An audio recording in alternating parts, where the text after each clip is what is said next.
मंगलाचरण करेंगे। ओम नमः सिद्धेभ्यः जय श्री ओम नमः सिद्धेभ्यः जय श्री ओम नमः सिद्धेभ्यः। मंगलम भगवान वीरो मंगलम गौतमो गणी मंगलम कुंद कुंदाद्यो जैन धर्मोस्तु मंगलम सर्वमंगल मांगल्यम सर्व कल्याण कारकम प्रधानम सर्वधर्माणां जैनम जयतु शासनम जैनम जयतु शासनम जैनम जयतु शासनम। आचार्य योगेंद्र देव का रचित परमात्म प्रकाश ग्रंथ हम लोग पढ़ रहे हैं। इसके टीकाकार हैं ब्रह्मदेव आचार्य। हमने अभी तक जो कुछ पढ़ा उसका मैं आपको ब्रीफ करता हूं। जो हमने कल तो हमने जस्ट निरंजन का स्वरूप पढ़ा था, और निरंजन के स्वरूप के पहले जो हमने पढ़ा था वो मैं आपसे शेयर करता हूं।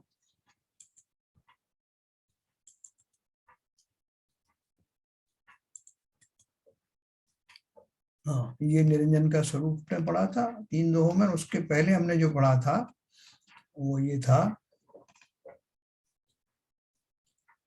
संकल्प विकल्प का स्वरूप हमने पढ़ा था। मैं सुखी, मैं दुखी इत्यादि हर्ष विषाद रूप परिणाम होना, ये सब हमने विकल्प पढ़े थे। और संकल्प का स्वरूप पढ़ा था। क्या पढ़ा था हमने, मैं एक बार आपको फिर से रिपीट करता हूँ।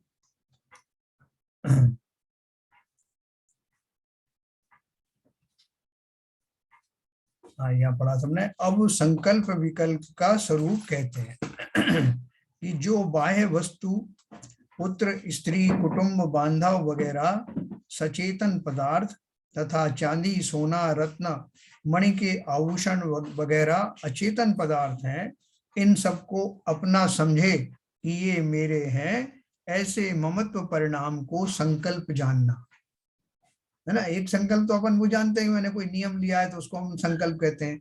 ये भी वास्तव में छुपे हुए नियम ही हैं, क्योंकि मैंने ये अनादिकाल से ये संकल्प लिया हुआ है कि जो वस्तुएं मेरी नहीं है उन्हें भी अपना मानना। ये मेरे मोह की महिमा है ना।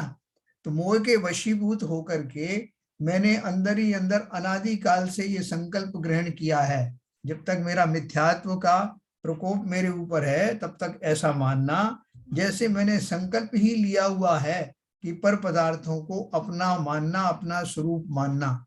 क्यों मानना? क्योंकि यही मेरी श्रद्धा है, इसलिए वो संकल्प में सब आते हैं। अब जो अपन संकल्प लेते हैं ना, जो प्रतिज्ञाएं लेते हैं, वो प्रतिज्ञाएं इसके विपरीत भाव धारण करके या करने के लिए जो प्रतिज्ञाएं मैं करता हूं वो विपरीत संकल्प हैं इस अपेक्षा से, क्योंकि ये संकल्प मेरे अनादिकाल से चल रहे हैं।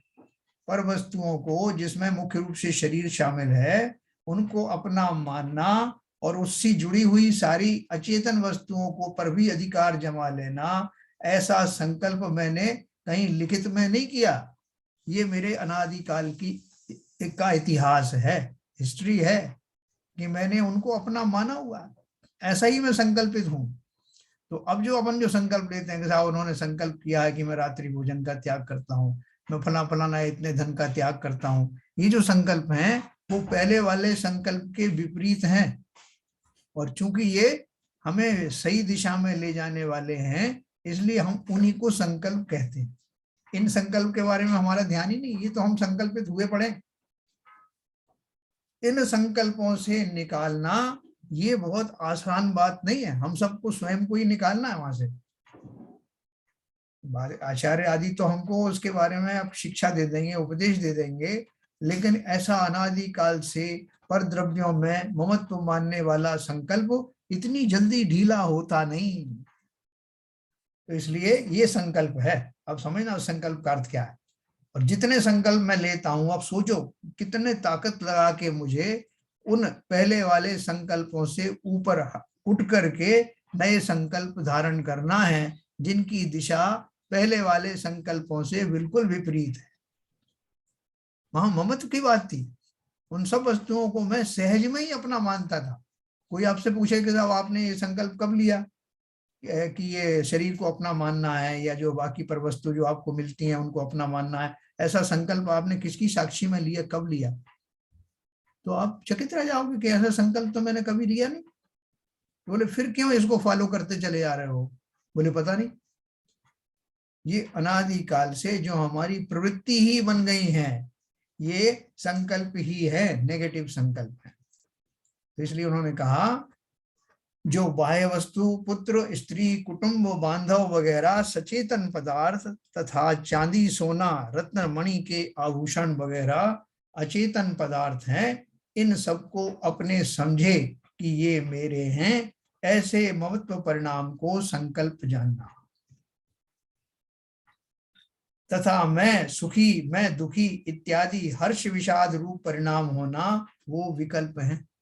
जो बार बार मुझे जो ऊंचा नीचा होता है ना, देखो जो शेयर मार्केट में जो काम करते हैं, लॉटरी वगैरह का जो धन कमाते हैं, शेयर मार्केट में तो कंट्रोवर्सी है कि कुछ लोग बोलते हैं कि नहीं वो वैसा जुआ नहीं है जैसा दूसरा जुआ होता है। उसमें कुछ हद तक अलग अलग चीजें हो सकती हैं, लेकिन जितने भी हमारे ब्लड प्रेशर को जल्दी जल्दी बढ़ाने वाले, कम करने वाले जो हैं, जैसे लॉटरी वगैरह लेते हैं या ऐसे शेयर वगैरह जो लेते हैं जिनमें तुरंत घाटा नफा होता है, तो उनमें वास्तव में क्या होता है, मेरे दिल की धड़कनें बढ़ जाती हैं, मैं आहत हो जाता हूँ, मेरे शरीर की दशाएं बिगड़ने लगती हैं। तो ये जो कुछ शारीरिक जो क्षोभ उत्पन्न होते हैं, उन सब के पीछे मुझे हर्ष विषाद होना ही उसके बैकग्राउंड में है।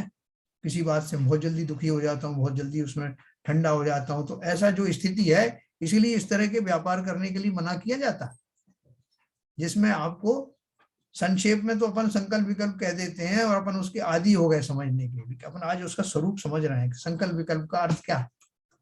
अपन कहते हैं भाई साहब आप संकल्प विकल्प ज्यादा मत किया करो, संकल्प विकल्प में मत पड़ो, या ऐसे व्यापार मत करो जिसमें संकल्प विकल्प ज्यादा होते हैं, ऐसी जगहों पे मत बैठो जहां संकल्प विकल्प ज्यादा होते हैं। अपन उस शब्द को तो अपना लिया अपन ने, लेकिन उसका वास्तविक स्वरूप क्या है?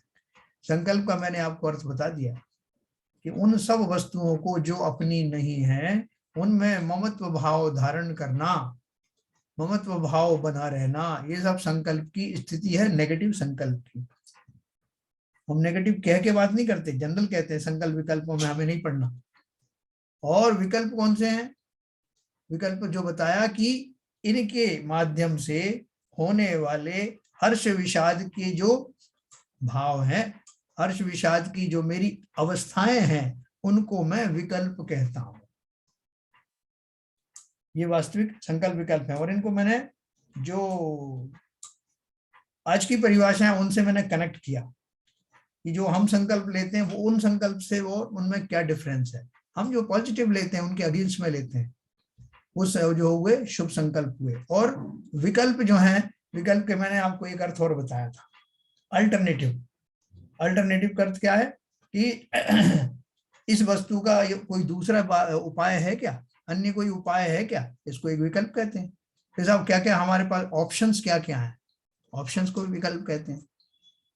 लेकिन ये सारे जो विकल्प हैं, इसको इससे कैसे कनेक्ट करना कि जैसे हर्ष और विषाद पल पल बदलते रहते हैं, उसी प्रकार से जीव की बदली हुई चॉइस, उसको भी विकल्प या अल्टरनेटिव्स कह देते हैं या ऑप्शंस कह देते हैं। क्योंकि उन ऑप्शंस के सारे भी तो मैं वही कर रहा हूं कि ये जो है विकल्प या अल्टरनेटिव में सेलेक्ट नहीं कर सकता। क्यों नहीं कर सकता? क्योंकि मेरी उसमें मजबूरी है। क्या मजबूरी है? उस मजबूरी से मुझे वैसा सुख नहीं मिलता,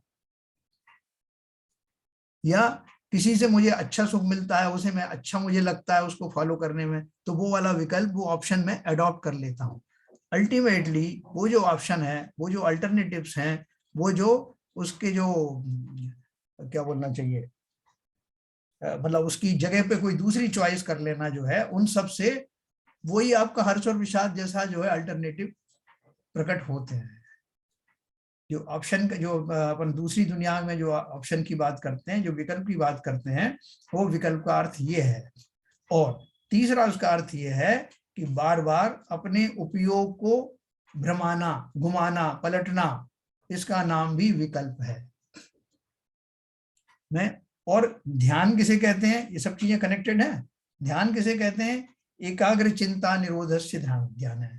मतलब एकाग्र चित्त होकर किसी विषय वस्तु के ऊपर पूर्ण कंसंट्रेट हो करके, ऐसा कंसंट्रेट हो कि उन क्षणों में किसी और चीज का विचार विमर्श करने का समय ही नहीं हो। ऐसा फोकस जो चिंतन होता है उस चिंतन को निर्विकल्प चिंतन कहते हैं। लेकिन जो निर्विकल्प शब्द जो उपयोग किया गया है वो मुख्य रूप से अध्यात्म में प्रयोग किया गया है। तो मैं आपको आज निर्विकल्प के बारे में और बताऊंगा। फिर ये संजय प्रकाश जी का एक प्रश्न है, उन्हें शुक्ल ध्यान के बारे में जानना है, किसी को धर्म ध्यान के बारे में जानना होगा। ये सारे विषय आज अपन इससे मुख्य किताब के पहले उसको ले लेंगे। मैंने आपको संकल्प के बारे में बताया, विकल्प के बारे में बताया कि विकल्प जो है अल्टरनेटिव स्थिति को कहते हैं, और अल्टरनेटिव स्थिति में ये भी आता है कि मैं अपने उपयोग को बार बार इधर से उधर हटाऊं, भ्रमित करूं, चलायमान करूं, तो ये मेरी विकल्पात्मक स्थिति है। आज भी अपन करते हैं भाई साहब, आपकी बात सुनकर मुझे बड़े विकल्प आए, कई बार हम संकल्प छोड़ देते हैं, विकल्प की बात करते हैं। वह बहुत सारे विकल्प आए मुझे कि मुझे क्या करना चाहिए, ऐसा करूं को वैसा करूं।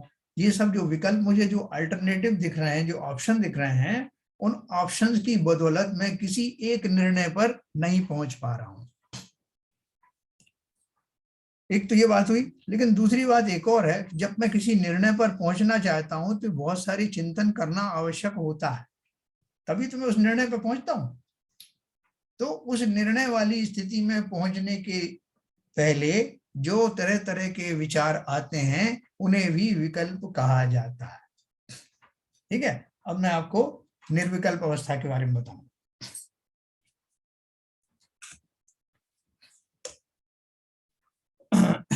देखो, निर्विकल्पता का अर्थ मैंने आपको कल थोड़ा सा शायद बताया था, मोक्ष मार्ग प्रकाशक में बहुत अच्छे से ये बताया गया, पेज नंबर 211 पर। निर्विकल्पता का अर्थ राग द्वेष वश किसी ज्ञेय को जानने में उपयोग लगाना और किसी ज्ञेय के जानने से छुड़ाना, इस प्रकार बारंबार उपयोग को भ्रमाना, उसका नाम विकल्प है। मोक्ष मार्ग प्रकाशक में ये अद्भुत चीज लिखी है, राग द्वेष वश, क्वालिफाई क्या किया है, राग द्वेष वश किसी ज्ञेय को जानने में उपयोग लगाना और किसी ज्ञेय के जानने से छुड़ाना, इस प्रकार बारंबार उपयोग को भ्रमाना, उसका नाम विकल्प है। तथा जहां वीतराग रूप होकर जिसे जानते हैं उसे यथार्थ जानते हैं, अन्य अन्य ज्ञेयों को जानने के अर्थ उपयोग को भ्रमाते नहीं हैं, वहां निर्विकल्प दशा जानना है। मैंने पहले आत्मा के बारे में बहुत सारी चीजें पढ़ी, बहुत डिटेल में गया। जिस समय मैंने उनके बारे में पढ़ा या सुना, उसके बारे में मेरा तरह तरह का चिंतन दिमाग में आया। वो जो दशा थी, उस दशा को भी निर्विकल्प नहीं कह सकते, क्योंकि अभी मैं ठहरा नहीं हूं किसी कंक्लूजन पर जाने के लिए। अभी मैंने बहुत तरह से पढ़ा, चलो इस किताब में देखता हूँ आत्मा का स्वरूप क्या बताया, उसको देखता हूँ, फला आचार्य को सुनता हूँ, ये कैसेट सुनता हूँ, ऐसा। लेकिन वो बोल रहे हैं मेरा ये जो जानना हुआ, ये भी मैं राग द्वेष के कारण नहीं जानना चाहता, बल्कि राग द्वेषों से विमुक्त होने वाली उस आत्मा के स्वरूप को जानने के लिए स्वयं के राग द्वेष को छोड़ देता हूं उन पलों में। तो राग द्वेष छोड़ने का अर्थ क्या है, भले अभी मेरे पर्याय से छूटा नहीं राग द्वेष, लेकिन जिस काल में मैं सीधा सीधा आत्मा की बात कर रहा हूं, जिस काल में मैं राग द्वेष से रहित उस आत्मा को जानने के लिए संसार के बाकी सब राग द्वेषों को तिलांजलि दे करके उतने काल तक छोड़ करके और उस आत्म स्वरूप में जाने के लिए प्रस्तुत होता हूं, उस काल में भी थोड़े बहुत विकल्प अभी चल रहे हैं। लेकिन वो विकल्प कौन से हैं, वो निर्विकल्पता की ओर जाने वाले विकल्प हैं। मैं आत्मा को जान रहा हूं ना, तो अब क्या किया मैंने, यहां तक मेरे कुछ विकल्प चले, लेकिन वो विकल्प निर्विकल्प होने की दिशा वाले थे। तथा जहां वीतराग रूप होकर जिसे जानते हैं, अब जान लिया एक बार, अभी समझना, मैंने ये सारी कोशिशों से आत्मा का स्वरूप भली भांति जान लिया। अब जान लिया, मुझे किसी ने कहा ऐसा हो, ऐसे हो तुम। आज सुबह मुझे ऐसा अच्छा भाव आया, मुझे विश्वास ही नहीं हो रहा था कि क्या मैं ध्यानस्थ हो सकता हूँ। बार बार खुशी भी होती थी कि मुझे तो लग रहा है कि मैं ध्यानस्थ हो सकता हूँ, ऐसे खुशी के भाव भी आ रहे थे, फिर ये भी डर लग रहा था कि मैं अभी इस भूमिका में कहाँ ध्यानस्थ हो सकता हूँ। ऐसा चिंतन चल रहा था। तो हम क्या बता रहे हैं कि एक बार में जीव के ये जो विचार चल रहे हैं, उसमें पहला क्वालिफिकेशन तो ये है कि राग द्वेष के कारण नहीं, मैं उस जीव तत्व को, आत्म तत्व को इसलिए जानना चाहता हूं कि मैं राग द्वेष से रहित होना चाहता हूं। उस प्रोसेस में होने वाले विभिन्न विचारों को विकल्प किसी अर्थ में तो कह सकते हैं, लेकिन वास्तव में वो विकल्प मुझे निर्विकल्प दशा की ओर ले जा रहे हैं। एक बार मुझे उस आत्मा का स्वरूप नक्की हो जाएगी, ओ ये ही आत्मा है, अब मैं उसका जो चिंतन करूंगा और स्थिर होकर करूंगा, उस काल में मुझे और कोई चीज दिखाई नहीं देगी। मेरी वो अवस्था ही वास्तव में निर्विकल्प अवस्था है।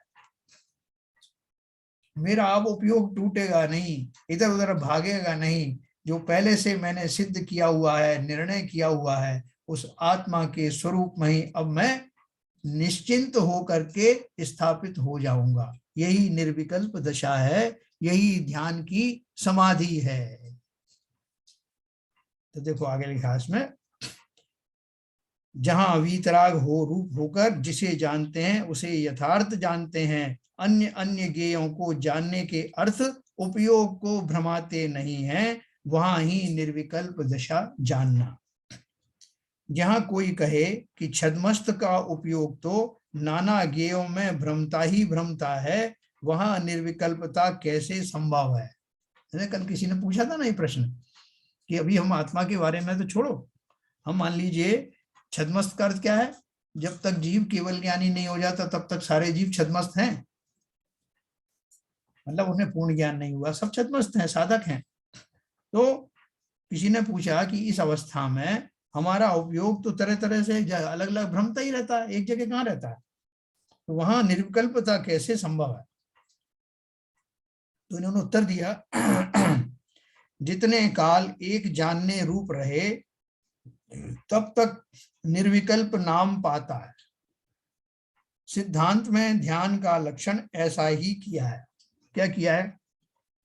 एकाग्र चिंता निरोधो ध्यानम, चतवार सूत्र का प्रसिद्ध सूत्र है, एकाग्र चिंता निरोधो ध्यानम, यानी एक का मुख्य चिंतन हो और अन्य चिंताएं रुक जाएं, उसका नाम ध्यान है। और इसी ध्यान को निर्विकल्प दशा कहा। बाकी के जो ध्यान है, आप बोलोगे साहब आर्थ ध्यान में भी तो हमारा ध्यान रहता ना, किसी जीव को मारना हो, सताना हो, तो हम एकाग्र होकर सोच रहे तो उस जीव को कैसे मारना है, क्या करना है, तो ये भी हमारा एकाग्र ध्यान हुआ ना, बिल्कुल हुआ। लेकिन कैसा वाला हुआ? वो रागी द्वेषी पन्ने वाला। और हमारी शर्त क्या है निर्विकल्पता की, कि राग द्वेष वश किसी ज्ञेय को जानने में उपयोग लगाना और किसी ज्ञेय के जानने से छुड़ाना, इस प्रकार बारंबार उपयोग को भ्रमाना, उसका नाम विकल्प है। तो इससे क्या सिद्धि हुई हमारी, कि वास्तव में संसार में जितने भी पदार्थ हैं उनका जो भी मैं चिंतन करता हूं, भले ही एक चित्त होकर के ही क्यों ना करता हूं, उस एक चित्त होने में भी मेरा उपयोग वास्तव में बार बार भ्रमित ही होता है।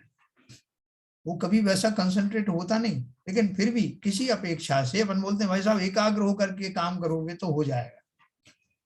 वहां भी अर्थ, किंचित अर्थ ऐसा ही है कि जब मैं एकाग्र होता हूं, मतलब उपयोग को इधर उधर नहीं भ्रमित करता, एक ही वस्तु, एक ही लक्ष्य पर, एक ही सब्जेक्ट पर जब मैं उसको स्थिर करता हूं, तो निर्विकल्प जैसी दशा प्रकट होती है। परिभाषा के दायरे में तो आ जाता है, लेकिन वास्तव में हम निर्विकल्प शब्द का उपयोग राग द्वेष से रहित उस आत्मा को जानने, समझने, पहचानने और रमन करने में करते हैं। तो इस तरह से निर्विकल्प दशा का अर्थ मैंने आपको समझाया। इसमें एक थोड़ा सा और भी है एक्सटेंशन। मोक्ष मार्ग प्रकाशक के अनुसार पीछे दिया हुआ है, उसी के आगे पेज 210 पर यह भी दिया है कि प्रारंभ में वस्तु के निश्चय करने में जो विकल्प होते हैं, वस्तु के निश्चय के बाद इनका कुछ प्रयोजन नहीं रहता। इसलिए इन विकल्पों को छोड़कर अभेद रूप एक आत्मा का अनुभव करना तथा स्वद्रव्य व परद्रव्य का सामान्य रूप और विशेष रूप परंतु वीतरागता सहित जानना, यही निर्विकल्प दशा है।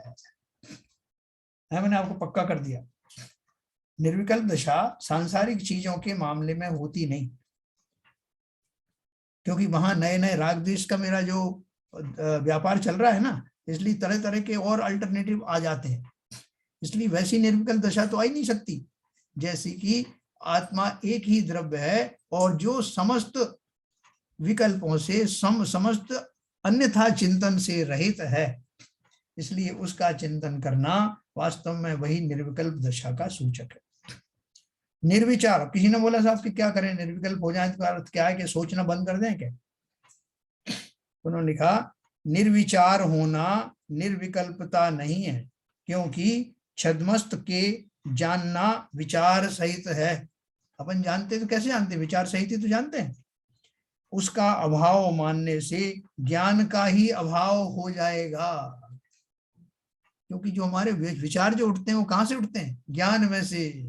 ज्ञान की प्रतिपल उठे अमोमंग, उठे तरंग नाचिता उसमें आत्म राम। अपन ने सिद्ध पूजा में पढ़ा है ना, ज्ञान से ही उठने वाली तरंगे वही तो भाव है।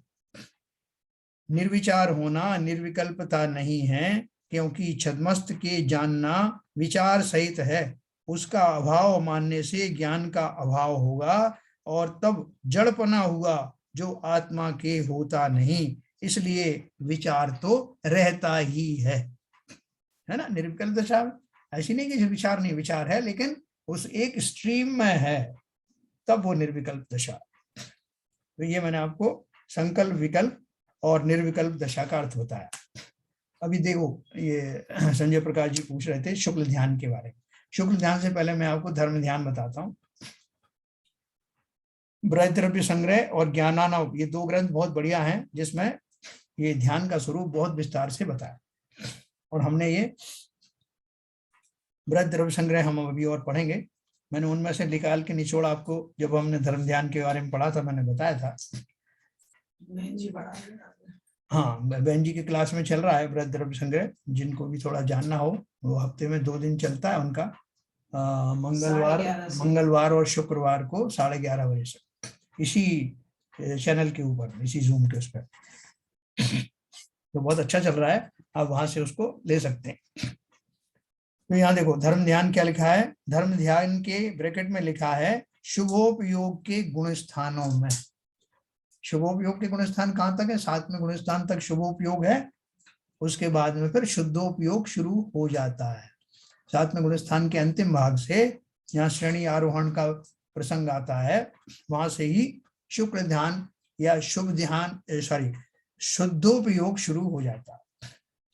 तो देखो धर्म ध्यान के बारे में बताता हूँ। अपूर्व करण नामक 8वें गुण स्थान से नीचे के जो गुण स्थान हैं उनमें धर्म ध्यान होता है, और वह धर्म ध्यान वज्र वृषभ नाराज इन प्रथम 3 संगननों का अभाव होने पर अंत के जो अर्ध नाराज, कीलक और स्फटिक नामक 3 संगनन हैं उनसे भी होता है।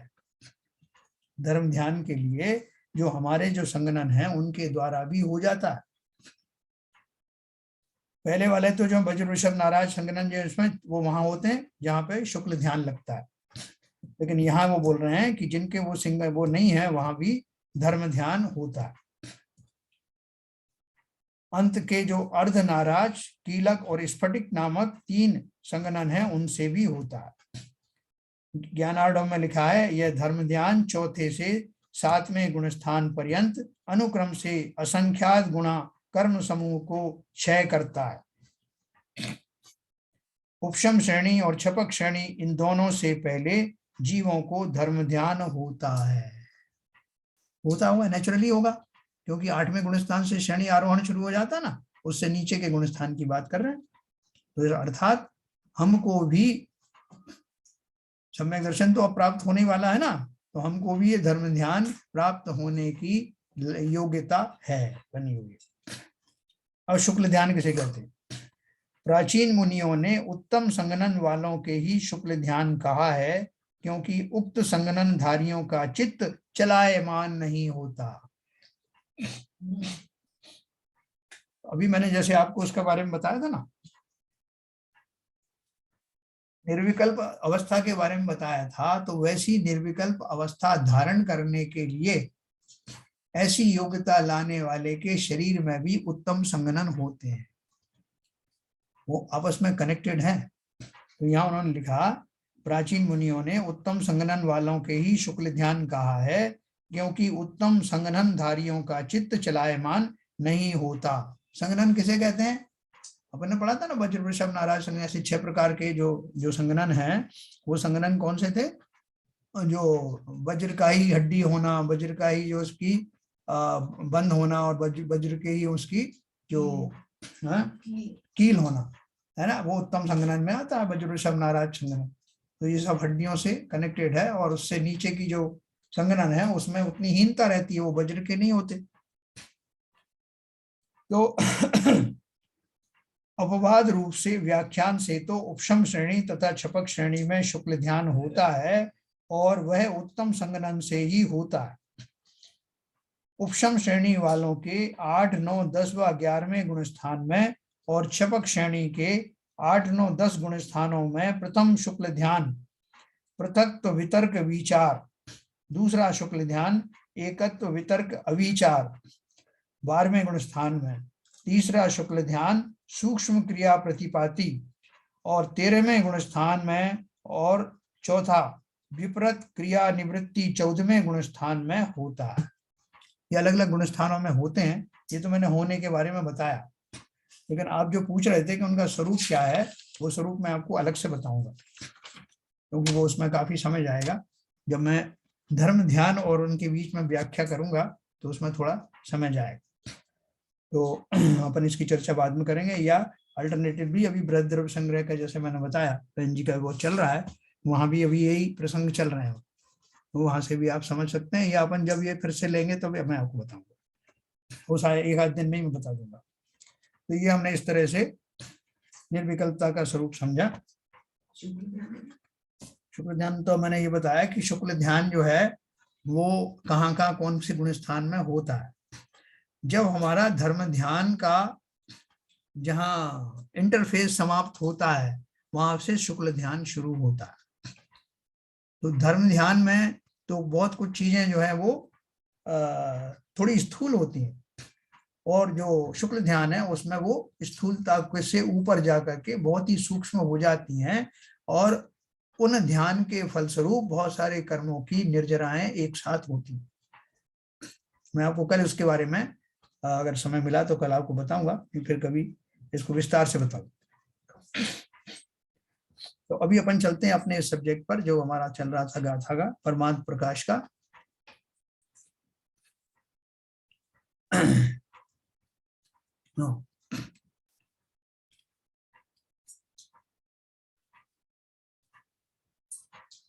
परमात्मा की हमने परिभाषा पढ़ी थी, परद्रव्यों का को छोड़कर कर्म रहित होकर जिसने अपना स्वरूप केवल ज्ञान में पा लिया है वही परमात्मा है, ये हमने पढ़ा था।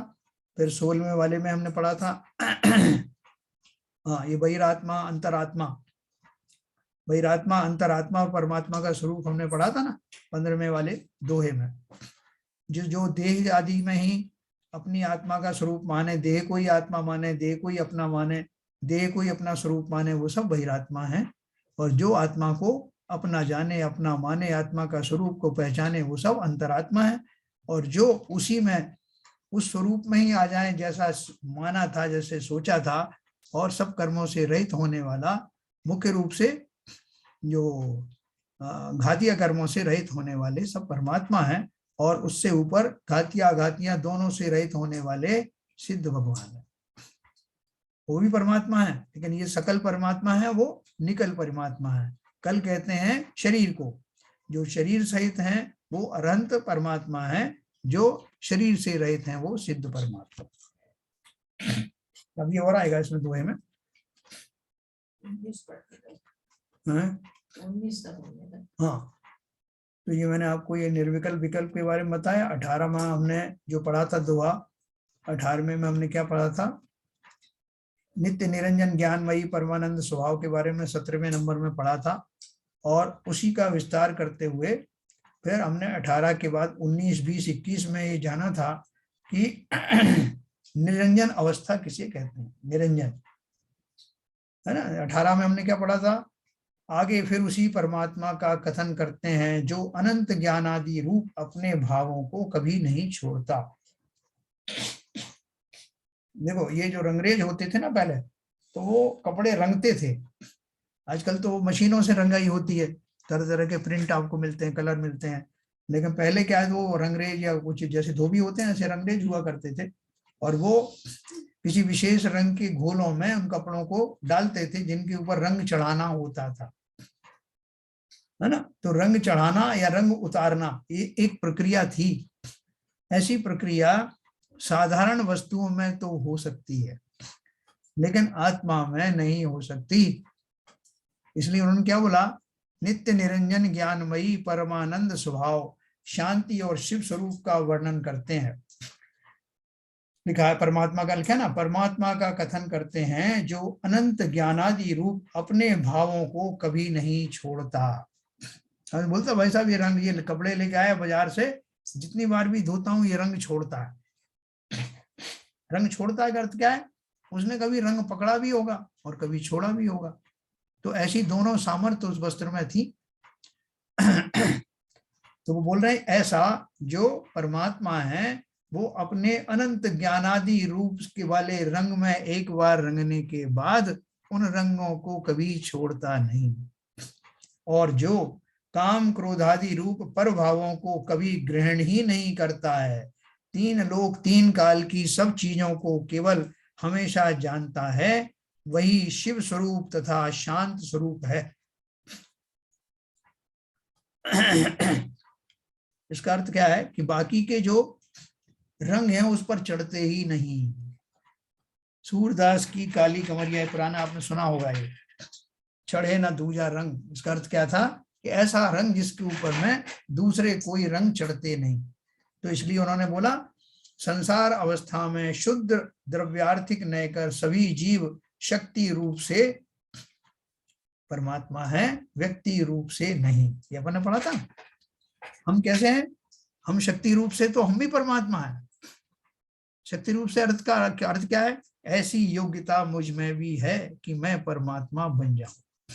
लेकिन अभी इस पर्याय में वो योग्यताएं प्रकट नहीं हुई हैं। व्यक्ति रूप से माने ये नाउन है, व्यक्ति माने नाउन, अभी वो प्रकट नहीं हुई है। उसी से व्यक्ति भी शब्द एक आया है। ऐसा कथन अन्य ग्रंथों में भी कहा है। यह शुद्धात्मा ही शांत है, शिव है, उपाधि है। फिर अपन ने पढ़ा था कि बुद्धगल में पाए जाने वाले कोई भी गुण आत्मा में नहीं पाए जाते। जैसे ये लिखा था ना, जिस भगवान के सफेद, काला, लाल, पीला, नील स्वरूप 5 प्रकार का वर्ण नहीं है, यानी रस रूप रस गंध वर्ण, इन सब से जो रहितता है, वो जो पुद्गल के जो गुण हैं वो ऐसे कोई भी गुण आत्मा में नहीं पाए जाते। जिस भगवान के सफेद, काला, लाल, पीला, नील स्वरूप 5 प्रकार का वर्ण नहीं है, सुगंध दुर्गंध रूप 2 प्रकार की गंध नहीं है, मधुर, अम्र, चित्त, कटु, कषाय रूप 5 रस नहीं है, जिसके भाषा अभाषा रूप शब्द नहीं है, ये सारे पुद्गल के हैं ना, अर्थात सचित्त अचित्त मिश्र रूप कोई शब्द नहीं है, 7 स्वर नहीं है, और कोई 8 तरह के स्पर्श में से कोई स्पर्श नहीं है, जन्म जरा नहीं है, मरण नहीं है, उसी चिदानंद शुद्ध स्वभाव, उसी शुद्ध चिदानंद स्वभाव परमात्मा की निरंजन संज्ञा है। अब आप समझे, जिसके ऊपर नेचुरल कलर है, कोई कलर ना तो ऐसा है जिसे अब छोड़ने की आवश्यकता है, ना ही कोई रंग ऐसा है जो उसके ऊपर चढ़ा दिया जाए। ऐसी वो वास्तविक, ऐसी जो उसकी स्वाभाविक अवस्था है, ऐसी अवस्था को धारण करने वाली वो आत्मा, वही निरंजन है। बहुत सिंपल है। और ऐसा निरंजन शब्द का प्रयोग सिर्फ सिद्ध परमेष्ठी के लिए ही किया जाता है। बहुत सारे शब्द ऐसे हैं जो सिर्फ सिद्ध भगवान के लिए ही प्रयुक्त होते हैं, जैसे उन्हीं के लिए बने हों। तो फिर वह निरंजन देव कैसा है? जिस सिद्ध परमेष्ठी के क्रोध नहीं है, मोह तथा कुल जाति वगैरह 8 तरह का अभिमान नहीं है, जिनके माया व मान कषाय नहीं है, और जिसके ध्यान के स्थान नाभि, हृदय, मस्तक वगैरह नहीं है। ये मैंने आपको 19 और 21 का जो मैं अर्थ बता रहा हूं आपको, मैं इस दोहा नंबर 19 और 21, 19 से लेके 21 तक का एक पैराग्राफ में पूरा है ये। मोह तथा कुल जाति वगैरह 8 तरह का अभिमान नहीं है, माया व मान कषाय नहीं है, जिसके ध्यान के स्थान नाभि, हृदय, मस्तक वगैरह नहीं है। इसका अर्थ क्या है? देखो, आप अपन लौकिक ध्यान वगैरह जब लगाते हैं तो आपसे वो ध्यान कराने वाले गुरु बोलते हैं कि अब अपना ध्यान को नाभि पर केंद्रित करो, अब अपने ध्यान को मस्तक पर लगाएं, आज्ञा चक्र में लगाएं, ऐसी सारी बातें करते हैं। हृदय के स्थान पर लगाएं। तो वो क्या बोल रहे हैं? ध्यान के स्थान नाभि, हृदय, मस्तक वगैरह उनके नहीं। चित्त के रोकने रूप ध्यान नहीं है कि चित्त को स्थिर करो, चित्त को इसमें लगाओ, चित्त को ही हम मन भी कहते हैं। तो बोलते हैं जब चित्त ही नहीं है तो रोकना किसका हो। और बोलते चित्त की चंचलता को रोको, तो चित्त कहाँ है? वो मन तो अब रहा नहीं, क्योंकि छद्मस्त अवस्था तक तो उस मन का उपयोग था, 12वें गुण स्थान तक तो था। 13वें गुण स्थान में आते ही वो वैसी दशा प्राप्त होने के बाद अब वो मन से किसी चीज का ज्ञान नहीं करते। जो द्रव्य मन है, जो 8 पंखुड़ी वाला कमल दल के समान हृदय स्थान में जो रहने वाला पौद्गलिक पौद्गलिक द्रव्य मन है, वो द्रव्य मन तो लगा हुआ है अरहंतों को, लेकिन उससे कोई काम लिया नहीं जा रहा। और उसके निमित्त से जो आत्मा के उतने प्रदेश जो उसको सक्रिय किए हुए थे, अब उन प्रदेशों का वहां अलग से जाने की आवश्यकता रही नहीं। अब तो संपूर्ण आत्मा के प्रदेश ही ज्ञान में काम आ रहे हैं। तो ऐसी अवस्था तो अरहंत स्थिति से ही आ गई, अरहंत दशा से ही आ गई। तो अरहंत दशा में ही वो चित्त सो काल चित्त अब रहा नहीं, और सिद्ध दशा में तो शरीर ही नहीं है, तो चित्त की क्या बात करें। तो इसलिए उन्होंने कहा, अर्थात जब चित्त ही नहीं है तो रोकना किसका हो। ऐसे निज शुद्ध आत्मा को हे जीव तू जान। सारांश यह हुआ कि अपनी प्रसिद्धता, महिमा, अपूर्व वस्तु का मिलना और देखे सुने भोग, इनकी इच्छा रूप सब विभाव परिणाम को छोड़कर अपने शुद्धात्मा की अनुभूति रूप निर्विकल्प समाधि में ठहरकर उस शुद्धात्मा का अनुभव कर। कौन करेगा? कौन किसको कह रहा है? ये सिद्धों को तो हम कह नहीं सकते कि ऐसा करिए, वो तो कर ही रहे हैं। हम तो अपने आप को ही संबोधित कर रहे हैं कि उस अवस्था को, उस निज शुद्धात्मा को जीव तू जान। ये हमको उद्बोधन दिया, आचार्यों ने दिया, अरहंतों ने दिया, और उनके हुए वचनों के अनुसार हम यहाँ चर्चा कर रहे हैं कि ऐसा निज शुद्धात्मा की जो दशा होनी है, हमें लानी है, उस दशा का पहले चिंतन करो, उसको जानो। सारांश यह है कि अपूर्व वस्तु का मिलना और देखे सुने भोग, इनकी इच्छा रूप सब विभाव परिणामों को छोड़कर अपने शुद्धात्मा की अनुभूति स्वरूप निर्विकल्प समाधि में ठहरकर उस शुद्धात्मा का अनुभव कर। अब ये शुद्धात्मा दशा हमारी आ गई क्या? अभी तो हम उसका चिंतन करें कि कैसी होगी वो शुद्धात्मा दशा, उसका स्वरूप जाने, क्योंकि उसका स्वरूप जानने के बाद अब मेरा अभ्यास चलने वाला है उसी में समाहित हो जाने का, और मुझे कुछ काम है नहीं।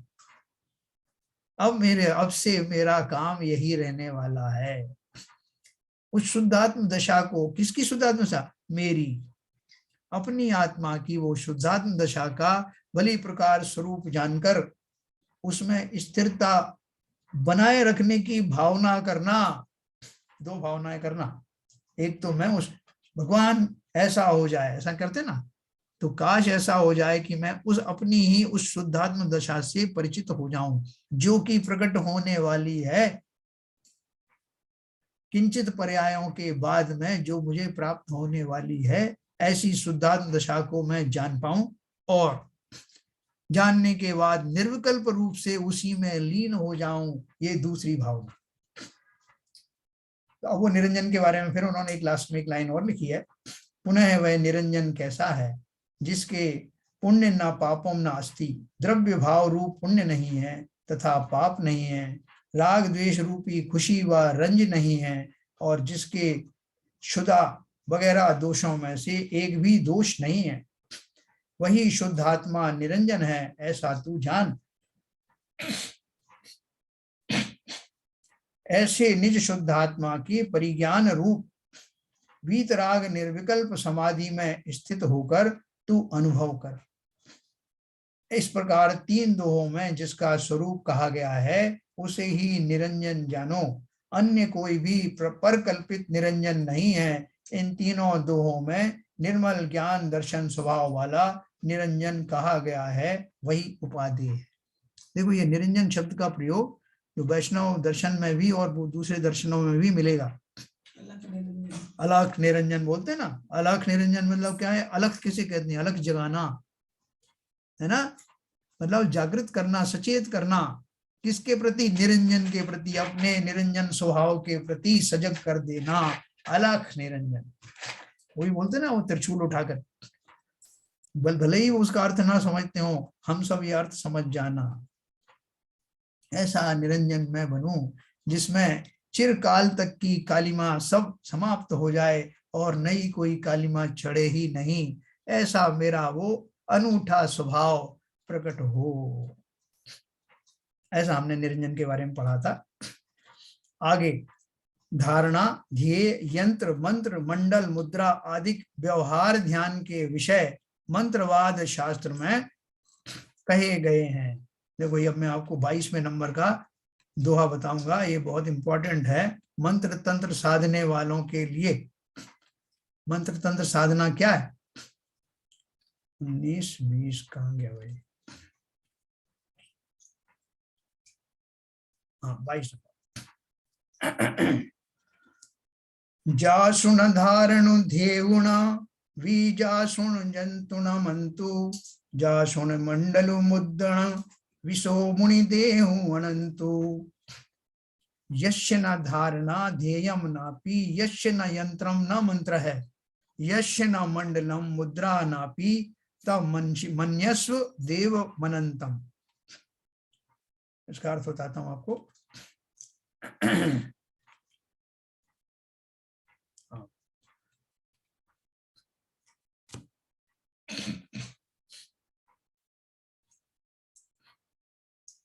आगे धारणा, ध्येय, यंत्र, मंत्र, मंडल, मुद्रा आदि व्यवहार ध्यान के विषय मंत्रवाद शास्त्र में कहे गए हैं। उन सब का निर्दोष परमात्मा की आराधना रूप ध्यान में निषेध किया है।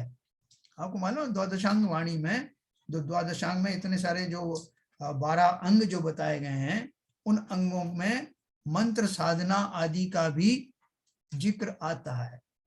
समस्त प्रकार के मंत्रों के बारे में बताया गया है, उनको साधने की विधि बताई गई है, उनमें कौन से बीजाक्षर आदि हैं, उनसे किस प्रकार का प्रकंपन होता है और उनसे क्या क्या सिद्धि होती है, ये बहुत विस्तार से जैन शास्त्रों में उन अंगों में बताया गया है।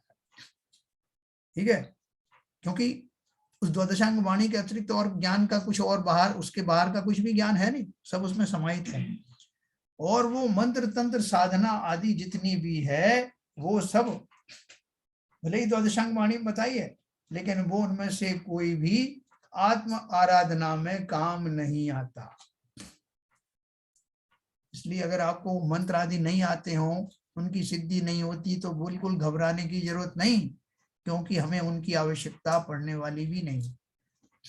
स्वरूप तो हमें मालूम है, स्वरूप तो दिया गया है, लेकिन उनकी आवश्यकता नहीं पड़ी। देखो लिखा है, उन सबका निर्दोष परमात्मा की आराधना रूप ध्यान में निषेध किया है। न केवल आवश्यकता नहीं पड़ेगी, बल्कि उनकी ओर विकल्प ले जाना, उनकी ओर उपयोग को ले जाना भी वर्जित है। जिस परमात्मा के कुंभक पूरक, आपने सुना ये योगा सिखाते हैं, क्या नाम उनका, रामदेव जी।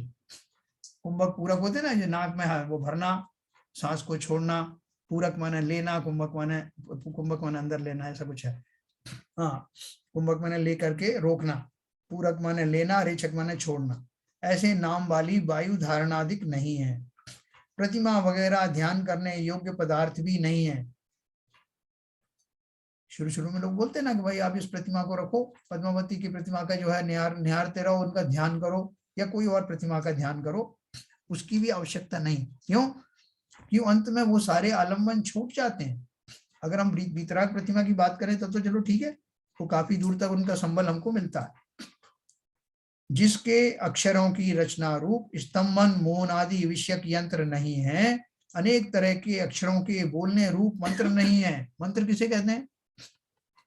मंत्र में मन में ऐसी भाव करते हुए शब्दों का उच्चारण किया जाता है कि उनसे पर्टिकुलर रूप के एक तरह के वाइब्रेशंस होते हैं उत्पन्न, जिनसे दूसरे जीवों में ऐसा शोभ उत्पन्न होता है ना। वो सब मंत्र की दशाएं हैं। तो वो बोल रहे हैं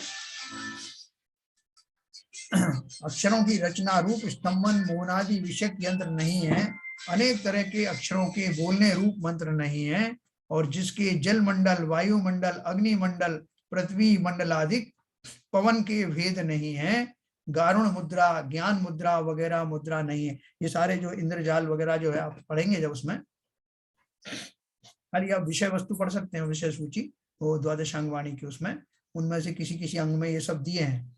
इंद्रजाल वगैरह माया है, कैसे किसी के अंदर में वो शोभ पैदा किया जाता है, कैसे गरुण मुद्रा, ज्ञान मुद्राएं आदि धारण की जाती है, सब लौकिक चीजों के काम में आती हैं।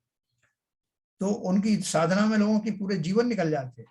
तो हमें उस चक्कर में नहीं पड़ना, पर इतना से समझना कि ये अतीन्द्रिय आत्मिक सुख के आस्वाद से विपरीत, जिह्वा इंद्री के विषय को जीतकर, निर्मोह शुद्ध स्वभाव से विपरीत मोह भाव को छोड़कर, और वीतराग सहज आनंद परम समरसी भाव सुख रूपी रस के अनुभव का शत्रु, जो 9 तरह का कुशील, उसको तथा निर्विकल्प समाधि के घातक मन के संकल्प विकल्पों को त्याग कर, हे प्रभाकर भट्ट तू शुद्धात्मा का अनुभव कर।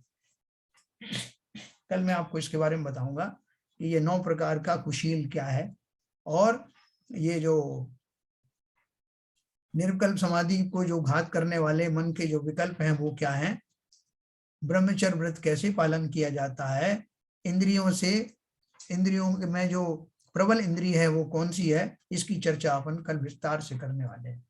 तो आज मैं आपको अनम्यूट करता हूं।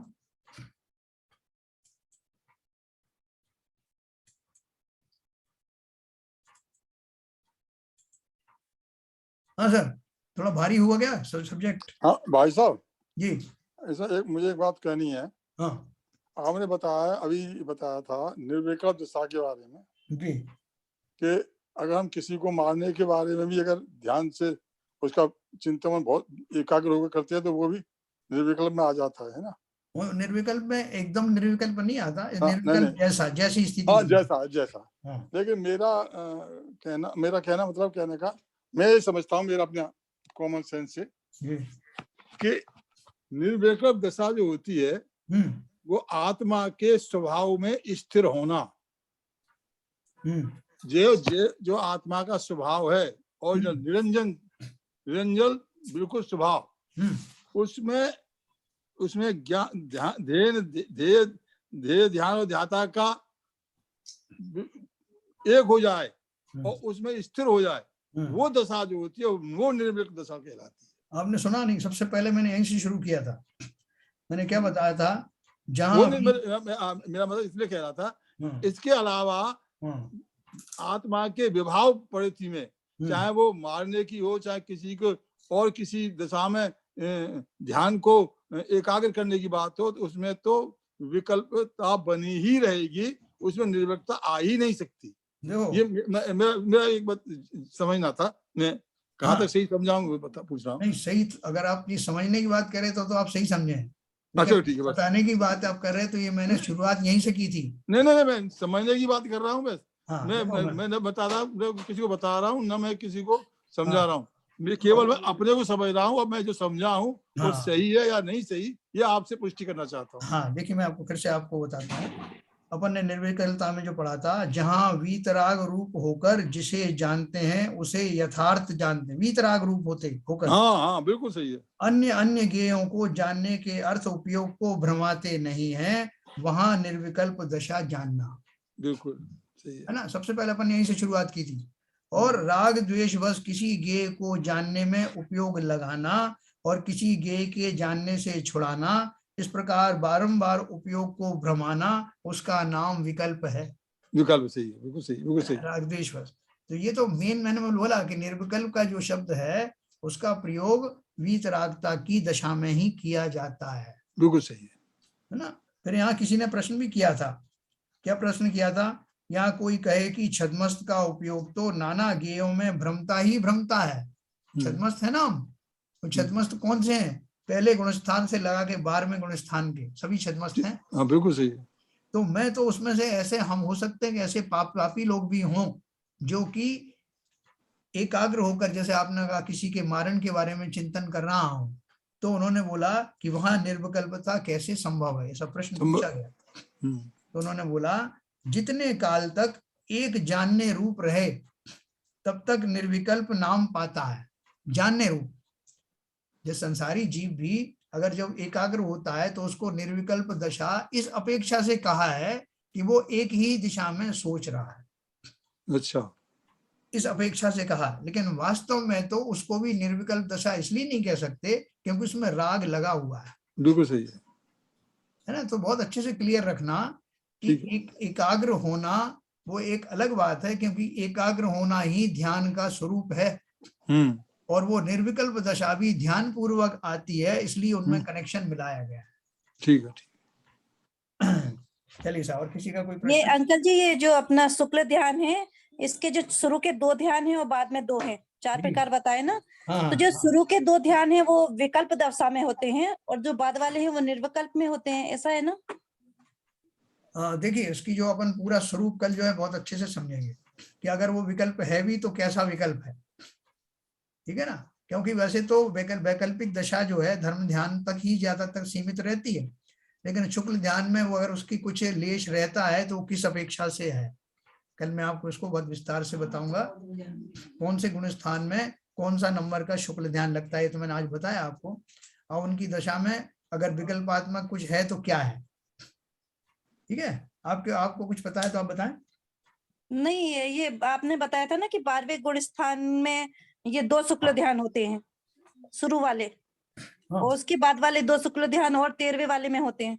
जी हाँ, देखो तो फिर 12वीं तक तो विकल्प दशा है। उपशम श्रेणी वाले के 8, 9, 10 व 11वें गुण स्थान में और छपक श्रेणी के 8, 9, 10 गुण स्थानों में प्रथम शुक्ल ध्यान होता है। बिल्कुल सही कहा आपने, है ना। और दूसरा शुक्ल ध्यान एकत्व वितर्क अविचार 12वें गुण स्थान में होता है, जब वो अरहंत बनने वाले होते हैं। तो इस अपेक्षा से आप कह सकते हैं कि चूंकि आगे आगे के जो शुक्ल ध्यान है उनमें जो क्या विकल्प दशा रहती है, निर्मलता उसकी बढ़ती जाती है।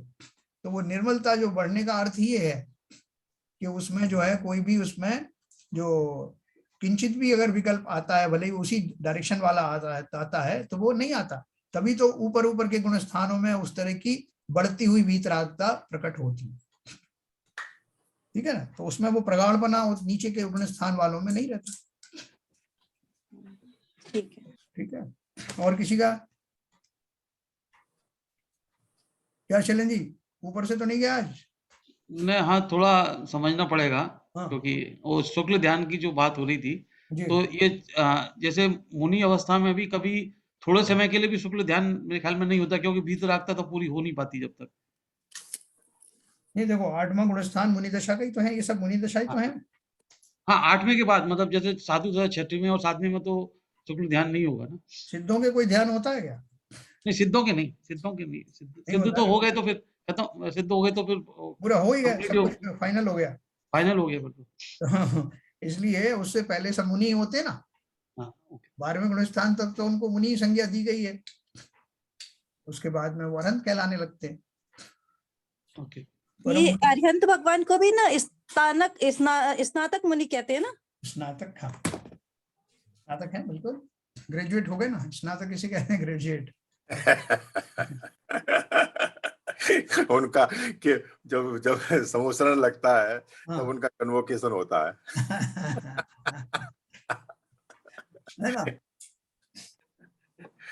तो ये जो अपना जो विषय था, मूल रूप से अपन ने जो बात चर्चा चलाई थी, वो चर्चा थी हमारी कि निर्विकल्प अवस्था वास्तव में वो जिसकी बात और दूसरे दर्शनों में भी की जाती है, वो ध्यान पने की बात है।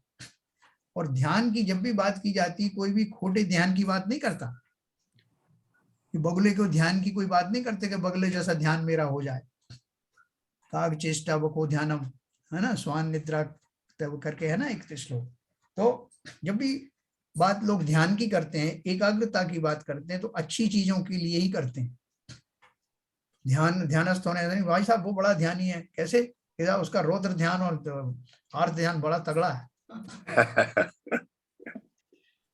ना, ऐसा कहते नहीं है। इसलिए उन्होंने क्या कहा कि जब निर्विकल्पता की परिभाषा देने में आया कि भाई निर्विकल्प अवस्था, तो उन्होंने एक क्वालिफिकेशन लगा दिया उसमें कि राग द्वेष से रहित होने वाला चिंतन की वो अवस्था जिसमें विकल्प को, जिसमें उपयोग को बार बार भ्रमित नहीं किया जाता है, वो निर्विकल्प दशारूप ध्यान है। ये उन्होंने पहले क्वालिफाई किया। फिर किसी ने पूछा, जैसे अपन सब पूछ रहे हैं ना कि साहब हमारा अगर एक ही जगह डायरेक्शन में अगर चिंतन चल रहा है, भले ही खोटा ही क्यों ना हो, तो क्या उसे भी निर्विकल्प दशा कहेंगे? क्योंकि आपने जो परिभाषा दी है वो परिभाषा ये है, एकाग्रता होना। तो उन्होंने बताया कि एकाग्रता होने का अर्थ तो ठीक है, लेकिन उसमें एक क्वालिफिकेशन है कि राग द्वेष से रहित होने के बाद, क्योंकि तब तक भी आखिरी समय तक भी, जैसे अभी ऋतु बोल रही ना कि आखिरी समय तक भी मेरे विकल्प चलते रहते हैं। श्रेणी आरोहण से पहले तक तो मेरे विकल्प बहुत ज्यादा चलते रहते, शुभ परिणाम आदि चलते रहते हैं, वहां निर्विकल्प दशा आई नहीं है। लेकिन मैं बढ़ रहा हूं, उसी निर्विकल्प दशा को लाने के लिए बहुत सारे विकल्प चलते हैं। और जब वो निर्विकल्प दशा समाप्त होती है, वो कब समाप्त होती है? सारे विकल्प समाप्त होने के पश्चात, जब मैं उस डायरेक्शन में उस तत्व को प्राप्त कर लेता हूं, उसके स्वरूप को एकदम साक्षात मेरा स्थिर हो जाता है कि ये है वो स्वरूप, तो समस्त विकल्प हट जाते हैं और परम निर्विकल्प समाधि दशा प्राप्त होती है। वो असली निर्विकल्प वो है। तो एकाग्रता तो जैसे एक बार विद्या सागर जी महाराज बता रहे थे, एकाग्रता बंदर, जैसे बंदर बहुत चंचल प्रकृति का होता है जी, लेकिन एकाग्रता उसमें भी होती है, क्योंकि वो जब भी एक डाली से दूसरी डाली पे कूदता है, कभी भी वो गिरता नहीं है, चाहे वो हल्की हो, पतली हो, कितनी हो, तो वो उस क्षण में एकाग्रता होकर ही कूद सकता है वो। तो एकाग्रता तो उसकी भी होती है, लेकिन वो एकाग्रता हो गई, वो निर्विकल्पता नहीं हुई। एकाग्रता तो जो धनुष तीर बाण चलाते उनमें भी बहुत होती है। बिल्कुल होती है। नहीं, अपन भी जब बच्चे कहते बेटा ध्यान से पढ़ो, ध्यान से उठाना इस बर्तन को, गर्म है, अपन इसकी ध्यान शब्द का उपयोग करते हैं ना, तो वहां हमारा आशय क्या होता है कि उस समय उस काम को करते हुए उपयोग को बहुत ज्यादा भ्रमाना नहीं, एकाग्रता वहीं पर लाना चाहिए, उसी काम पर। अभी आप देखो, अपन कार चलाते हैं, कोई वाहन चलाते हैं, तो जब सीख जाते हैं, शुरू में तो बहुत यार गियर के ऊपर पैर रखा क्या, ब्रेक के ऊपर पैर रखा क्या, वो आपको सिखाने वाला बोलता रहता है। बाद में ट्रेंड होने के बाद में आपको वो एकाग्रता थोड़ी होती कि मैं ब्रेक पे चलाना है या ये स्टीयरिंग घुमाना है, आप दूसरे विकल्प भी सोचते रहते और काम होता रहता। वो साहब सबकॉन्शियस माइंड की एकाग्रता होती है उस समय, रिफ्लेक्स एक्शंस होते हैं। हाँ, वो आपके अभ्यास के द्वारा और सबकॉन्शियस माइंड में वो सब आ जाने के कारण वैसी दशा प्रकट होती है। करत करत अभ्यास के जड़ मत हो सुजान। हाँ, ये वो अभ्यास है। तो जो आपने चलो। बंदर का उदाहरण दिया ना, तो हाँ। बंदर का भी अभ्यास इतना हो जाता है कि वो उस समय सोचता भी नहीं, देख कहीं रहा है और डाल पकड़ में वही आती। उसकी उसकी जड़मती सुजान हो जाती है। अभ्यास है उसका। चलिए ललित जी हैं। ललित जी नहीं आए क्या? चलिए आप पढ़िए जिनवाणी में। मिथ्यात्म नाश वेको ज्ञान के प्रकाश वेको आपा पर भास वेको भानुसी बखानी है। छहो द्रव्य जान वेको बंध विधि भान वेको स्वपर पिछान वेको परम प्रवानी है। अनुभव बताए वेको जीव के जताए वेको काहू न सताए वेको भव्य और आनी है। जहाँ तहाँ तार वेको पार के उतार वेको सुख विस्तार वेको यही जिनवाणी है। हे जिनवाणी भारती तो ही जपू दिन रैन जो तेरी शरणा गए सो पावे सुख चैन। जावाणी के ज्ञान ते सूझे लोकालोक सो वाणी मस्तक धरूं सदा देत हूँ लोक। जिनवाणी माता की जय।